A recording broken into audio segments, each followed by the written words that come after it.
আমাদের কওমি উলামায়ে কেরাম নবীর সামনে দাঁড়িয়ে কিয়াম করে, নবীকে মহব্বত করে না? আপনি আমাকে হয়তো দেখাবেন হুজুর বৈধ নাকি অবৈধ, কোন কোন ইমামের মতে বৈধ, কোন কোন ইমামের মতে অবৈধ, ওই মাসালা। আমি বলবো বৈধতা অবৈধতার কথা রাখেন, বৈধতা অবৈধতার কথা রাখেন।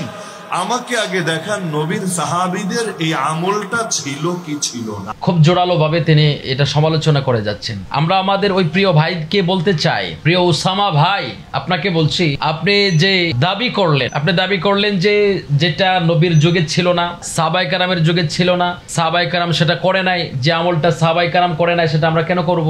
এটা হচ্ছে আপনার দাবি। তো আমি আমার প্রিয় ভাইকে বলতে চাই, ভাই আপনি যে দাবিটা করেছেন এটা একান্তই আপনি একটা ভুল দাবি করেছেন, একটা বোকামি করেছেন আপনি। আমি যদি আপনাকে উদাহরণস্বরূপ বলতে পারি, আপনি যেভাবে উদাহরণ দিয়ে বললেন বা যেভাবে আপনি এক্সাম্পল খাড়া করছেন, আমরা আপনাকে বলতে পারি আপনি যে নবীর যুগে যেটা ছিল না বা সাহাবায়ে কেরাম যেটা করে নাই সেটা আপনি করতে চান না বা করবেন না। কিন্তু নবীর যুগে তো অনেক কিছুই ছিল না যেটা আপনি এখন করতেছেন। নবীর যুগে কি কোনো গাড়ি ছিল? আপনি তো গাড়ি ইউজ করতেছেন। নবীর যুগে কি বিমান ছিল? আপনি বিমান ইউজ করতেছেন। নবীর যুগে কি এরকম পাকা করা মসজিদ, পাকা করা মাদ্রাসা, এরকম পরিবেশ? আমার পিছনে যে কিতাব দেখছেন এই কিতাবগুলো পর্যন্ত তো নবীর যুগে ছিল না। নবীর যুগে এই কিতাবগুলো তো পর্যন্ত ছিল না। তাহলে আপনি তো ওই কিতাব আকারে হাদিসগুলো পড়ছেন। সাহাবায়ে কেরাম কি এরকম কিতাব আকারে হাদিস সংগ্রহ করে কি ওনারা পড়েছেন?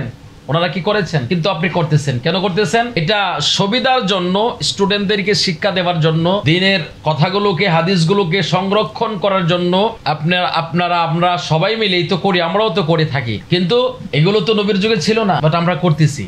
আপনি করতেছেন, আপনাদের বেলায় করতেছেন, সবার বেলায় করতেছেন। হুজুর পাক সাল্লাল্লাহু আলাইহি সাল্লামের জামানায় যেটা ছিল না আপনি সেটা মানতেছেন না বা মানবেন না, করবেন না। হুজুর পাক সাল্লাল্লাহু আলাইহি সাল্লামের জামানায় অনেক কিছু ছিল না যেটা আপনি এখন করে যাচ্ছেন। বোকামি একটা যুক্তি আপনি দিয়েছেন, আপনার এই যুক্তি গ্রহণযোগ্যতা পায় নাই। এটা আপনার একেবারে একটা নরমাল ল লেভেলের একটা যুক্তি আপনি কি করলেন, পেশ করলেন। তা আমরা এই ব্যাপারে আপনাকে বলতে চাই, শুনেন ভাই আমার, আমরা যে হুজুর পাক সাল্লাল্লাহু আলাইহি সাল্লামের শানে মিলাদ শরীফ পড়ি, হুজুর পাক সাল্লাল্লাহু আলাইহি সাল্লামের শানে দাঁড়াই, তো এই দাঁড়ানোটা কি আজ পর্যন্ত আমরা কোনোদিন আপনাদেরকে বলেছি যে এটা ফরজ বা ওয়াজিব?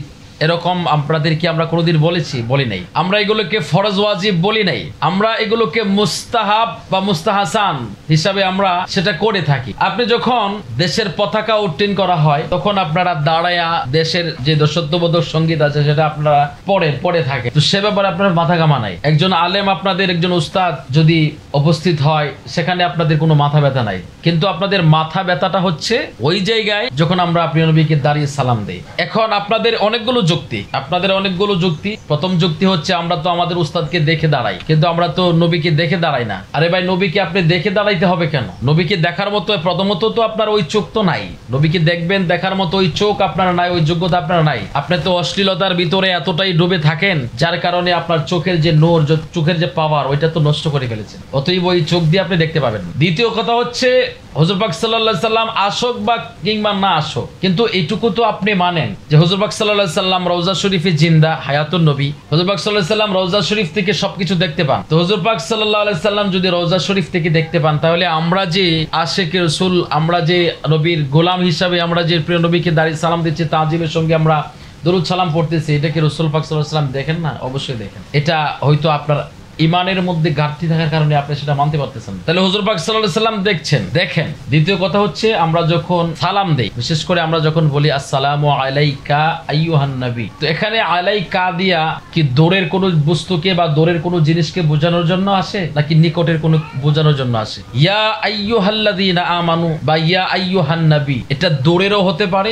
কাছেরও হতে পারে। ইয়া শব্দ দ্বারা দূরের বিষয়টাকে বোঝানো হয়, কাছের নিকটের বিষয়টাকে বোঝানো হয়। কিন্তু ইয়া আইয়ুহান নবী, ইয়া এবং আইয়ু দুটোটা একসাথে। কিন্তু তো এখানে আপনি এটা কিভাবে নিচ্ছেন বা কোন ভাবে নিচ্ছেন? আমি কিন্তু সাধারণ মানুষকে বোঝাচ্ছি না, আপনাকে বলছি। এজন্য এই প্রশ্নটা আমি আপনার কাছে ছড়ে দিলাম, আপনি এটা বিবেচনায় আনেন। আপনি যে ভুল অযৌক্তিক একটা উদাহরণ আপনি পেশ করলেন, এটার ব্যাপারে আমাদের আপনি এটা পরিষ্কার করে বলতে হবে, যেহেতু আপনি বিভিন্ন জায়গায় এটা বলে বেড়াচ্ছেন, এই জন্য আপনার কাছে আমরা এই কথাগুলো বলতে হচ্ছে। দ্বিতীয় কথা হচ্ছে আল্লাহ তাআলা হুকুম করেছেন ওয়াসাল্লিমু তাসলিমা, তো ওয়াসাল্লিমু তাসলিমা দ্বারা আল্লাহ পাক কি বুঝাইলেন? এটা কি আপনি বোঝেন নাই? এটুকু জ্ঞান কি, এইটুকু মেধা কি আপনার নাই? তো নবীকে তাজিমের সাথে সালাম দেওয়ার জন্য, সম্মানের সাথে সালাম দেওয়ার জন্য এটা আল্লাহ তাআলার নির্দেশ।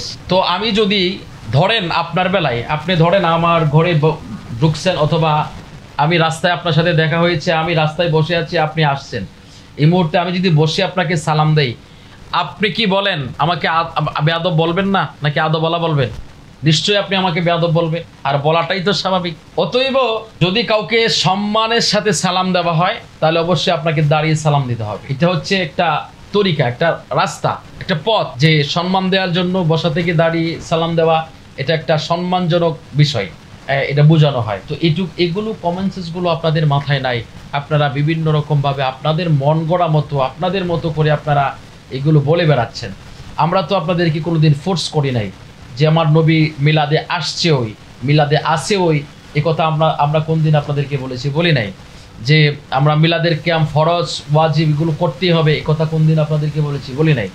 অতএব এটা মুস্তাহাব, সওয়াবের কাজ, ভালো কাজ। তো কোনো সওয়াবের কাজ বা ভালো কাজকে আপনি যদি এটাকে হারাম সাবেত করতে চান তাহলে আপনার অবশ্যই অথেন্টিক দলিল লাগবে। আপনি হাদিসের নস ছাড়া, সহিহ হাদিসের নস ছাড়া তো আপনি এটা সাবেত করতে পারবেন। কিন্তু ফজিলতের বেলায় জয়ীফ হাদিসের দলিলও চলে। আমি ফজিলত বর্ণনা করতে যাই জয়ীফ হাদিস আমি এখানে ব্যবহার করতে পারবো, এটা হারাম সাবেত করতে গেলে আমার অথেন্টিক দলিলের প্রয়োজন। অতএব মিলাদের কিয়াম এটা মুস্তাহাব বা মুস্তাহসান। এখানে আমার পক্ষে যদি মনে করেন যে সহিহ হাদিস নাও থাকে, জয়ীফ হাদিসও থাকে, সেটাও গ্রহণযোগ্য, কারণ এটা হারাম হালালের ব্যাপার না, এটা মুস্তাহাবের বিষয়, এটা ফজিলতের বিষয়। তো ফজিলতের বিষয়ে আমার কাছে যদি আপনারা বলেন আমরা জাল হাদিস বর্ণনা করি, এখানে জাল হাদিস দিলেও, জয়ীফ হাদিস দিলেও, কিন্তু যেহেতু আমরা এটার মর্যাদা সম্পর্কে বলছি, কিন্তু হারাম হালাল বিষয়ে আমরা সাবেত করতে যাচ্ছি না, অতএব সেখানে জয়ীফ হাদিস কিন্তু এটা চলে, সেখানে জয়ীফ হাদিসও চলে। কিন্তু আপনি যদি কোনো বিষয়কে হারাম অথবা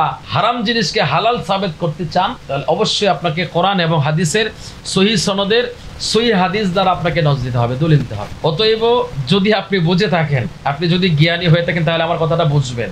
আপনি আমাকে এন্ট্রি মনে করেন না, এটা যদি মনে করেন তাহলে আপনার ভুল হবে। কিন্তু আমি আপনাকে শুধু জাস্ট পরামর্শ দিচ্ছি, আপনাকে পরামর্শ দিচ্ছি, আপনি এই কথাগুলোকে উজ্জ্ব করুন।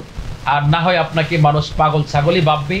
ওই দেখছেন না এক হুজুর মুফতি, হ্যাঁ, ওনাকে কিভাবে মানুষ জুতা ছড়িয়ে মেরেছে, আমির হামজা সাহেবকে স্টেজের ভিতরে জুতা ছড়িয়ে মেরেছে, মানুষ তার মুখের উপরে জুতা ছড়িয়ে মেরেছে। ঠিক তেমনি আপনারও হবে।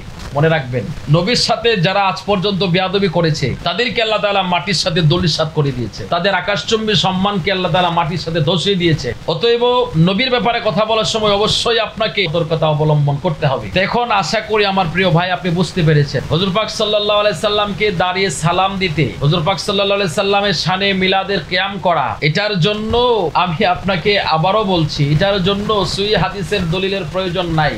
এখানে জয়ীফ হাদিসের দলিলও এখানে এটা অথেন্টিক দলিল হিসাবেই গ্রহণযোগ্য হবে, কারণ আমরা ফজিলত বর্ণনা করতেছি, আমরা এখানে হারাম হালাল সাবেত করতেছি না। অতএব আপনার বোঝা দরকার। এছাড়াও আমাদের কাছে সহিহ সনদে, সহিহ নাস, তারা আমাদের সহিহ হাদিস আমাদের কাছে অবশ্যই পর্যাপ্ত আছে। আমরা আপনাদেরকে দিয়েছি, অতীতে আরও দেব।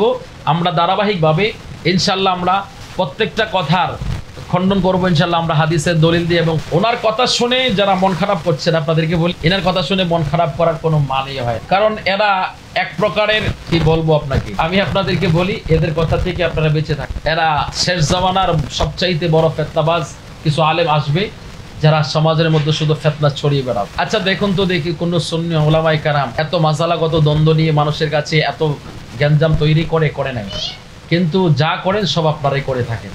অতএব আপনারা একটু সতর্ক হন। আল্লাহ আপনাদেরকে হেদায়েত দান করুক, সে দোয়া করি, সে কামনা করি।